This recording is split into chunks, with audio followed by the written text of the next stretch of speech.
on the criminalization of politics and state repression in Uganda. And of course, we've always discussed the gross human rights in Uganda. Those are topics that we've been discussing. We are not free, gentlemen. We've seen the injustice.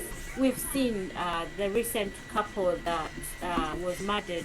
I can't have the names, but they lived in Entebbe, and these guys were in the diaspora for over 30 years or so, 20 years plus, and on returning to enjoy whatever they've invested in Uganda, they were murdered, sadly, you know.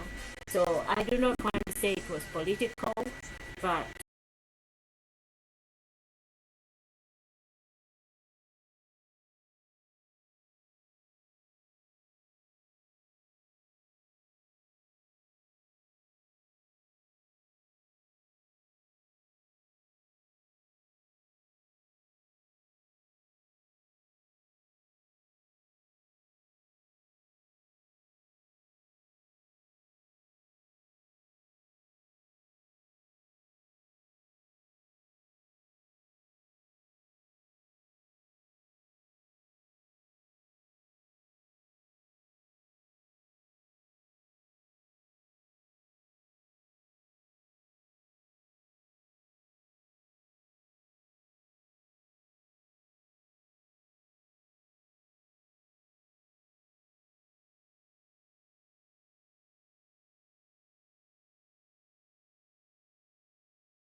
this becomes sad, ladies and gentlemen. No one is safe, so if we decide we are going to stay away from politics and let the politicians do their bit, I don't think the politicians are guiding us the right way. I don't know which path they are taking us on. It is very dark and bleak in Uganda. I think it happened in Uganda. Mm-hmm. Yeah. So had you been, did you keep in touch with them, or you just had No, like last year, I went to do my to celebrate my mother's birthday. Yeah. They were there. They were there 2 years before. Yeah, it is sad. Yeah. Honestly, it is so sad. It makes So sad.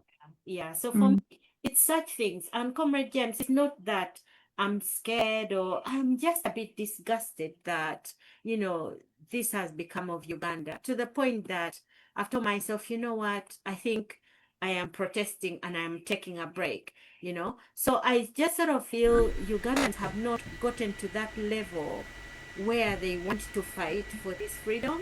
And for me, that's why I'm thinking, let me first of all take a bit of, I don't want to call it a break.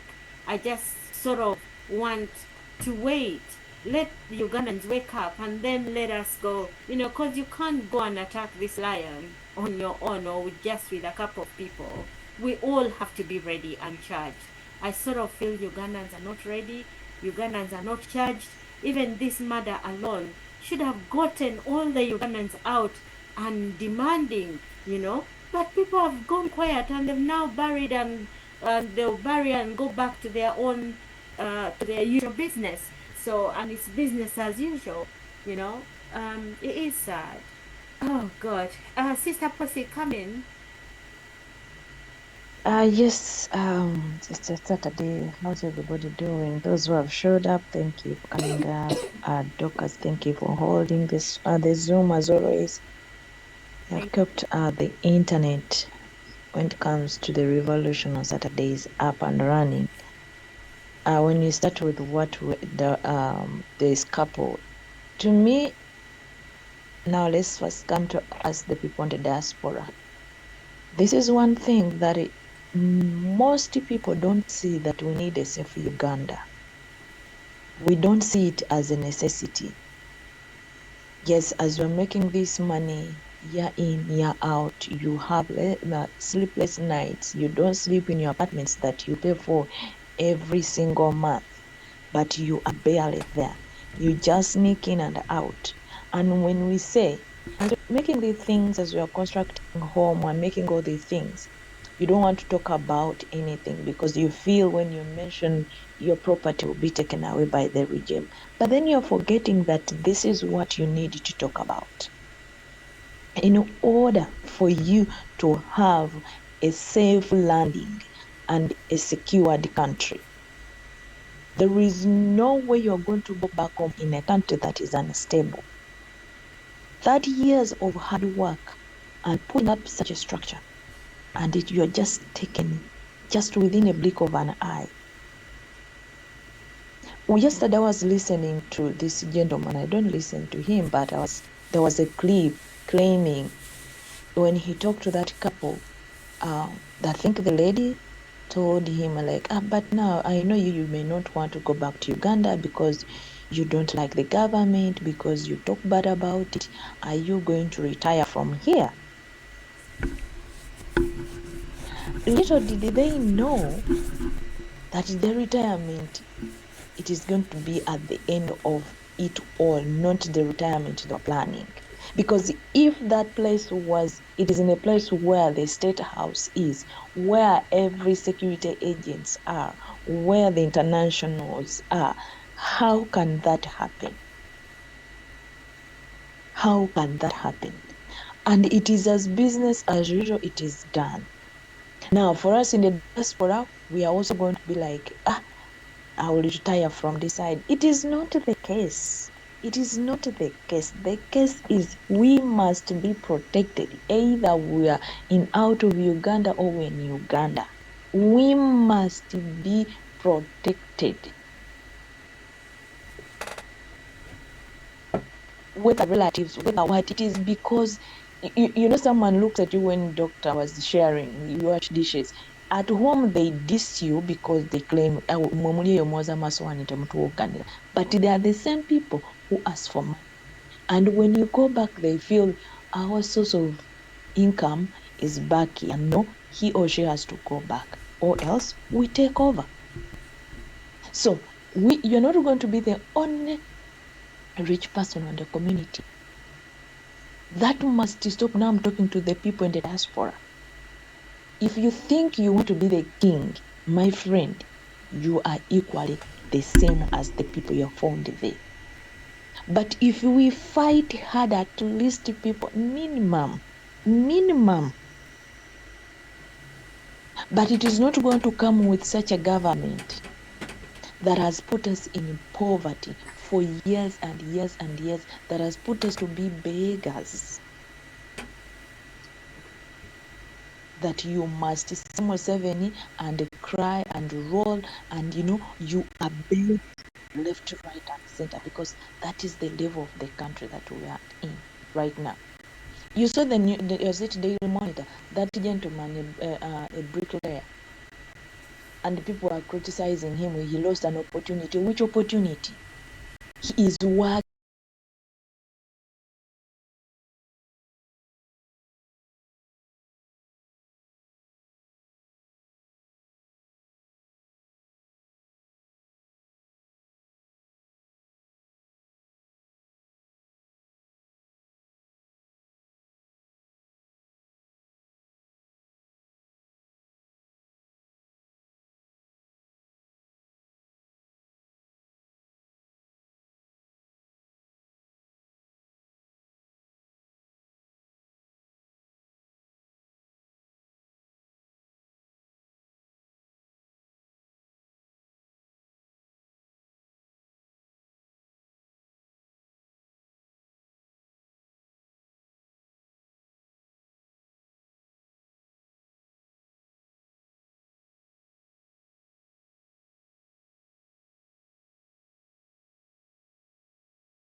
king. He is not used to being given an envelope of 10,000 shillings. No. So it is a mandate to all Ugandans, home and away. We may be criticizing maybe the relatives. There have to be consequences to their action which affect the many. That's why I've been pondering what the solution is. Well, the solution is the 26th support. But I think protest support should start from now. Yeah? Any one of those who pretend that, I call them idiots. Yeah? We have to show them that we are more powerful than them, and we can't kowtow to their whims and everything. I haven't got much to say about from being angry here, and I think that's allowable. I shall continue to listen to wise words from your comrades. Thank you very much.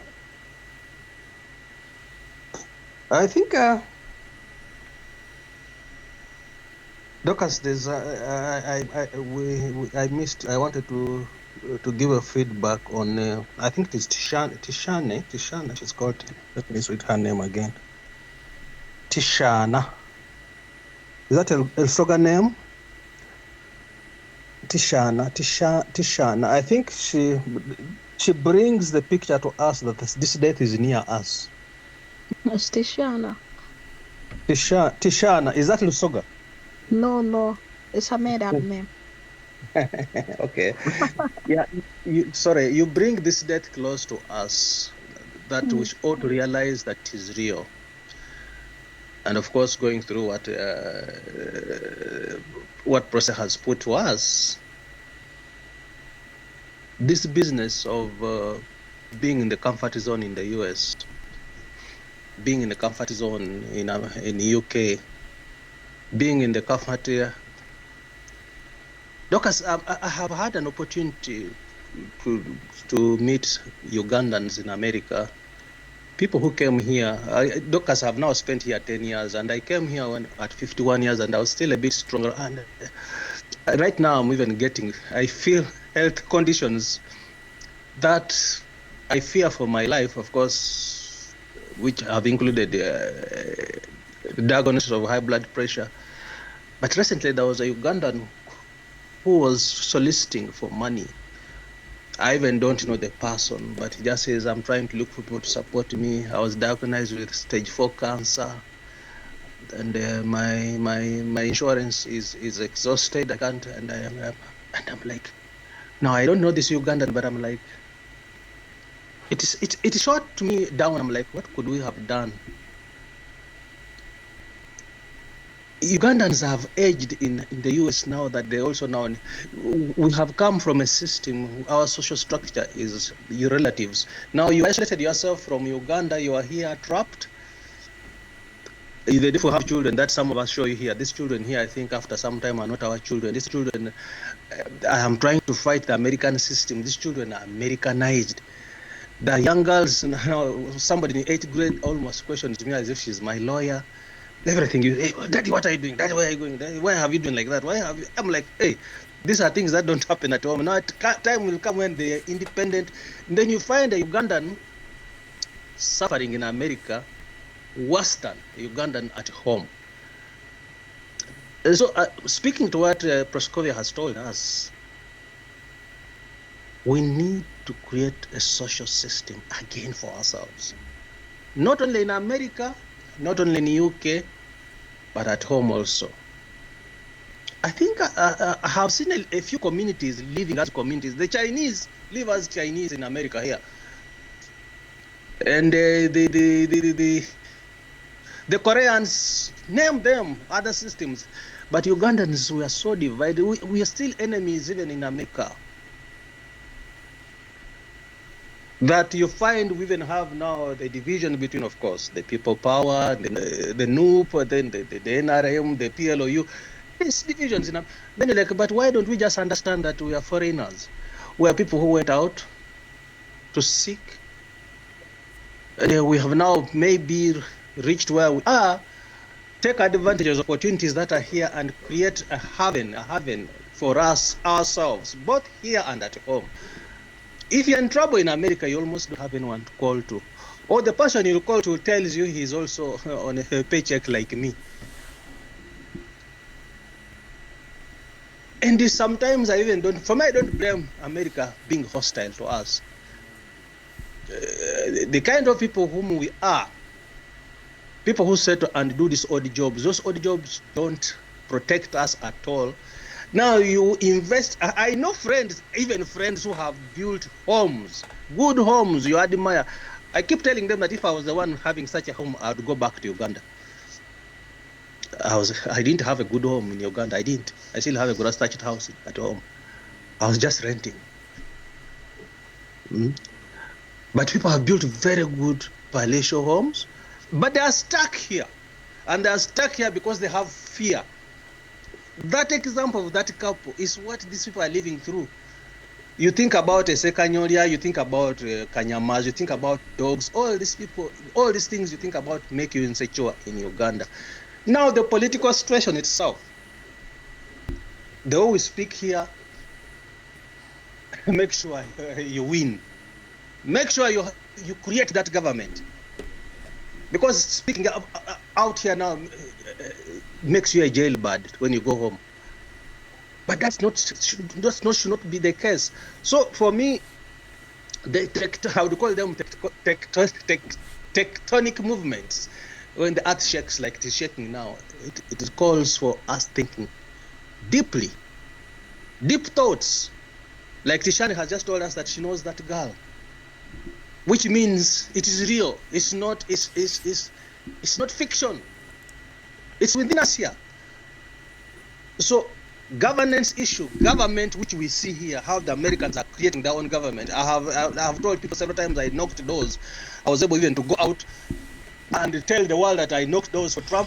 But after that, the threats I'm getting are from immigrants, from Americans.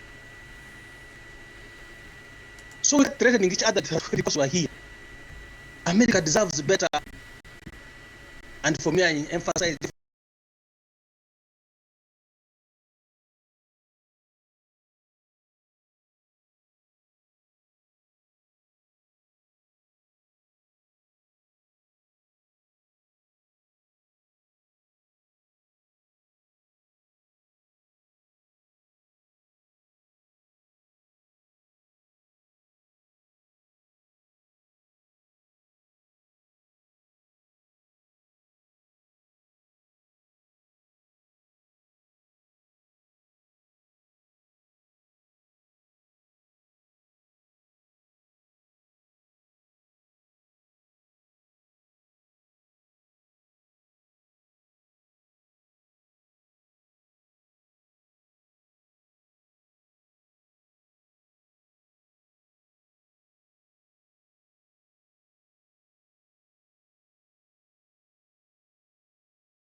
can make America better.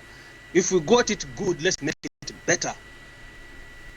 But then, let's use America as a stepping stone to create empires at home which are safe.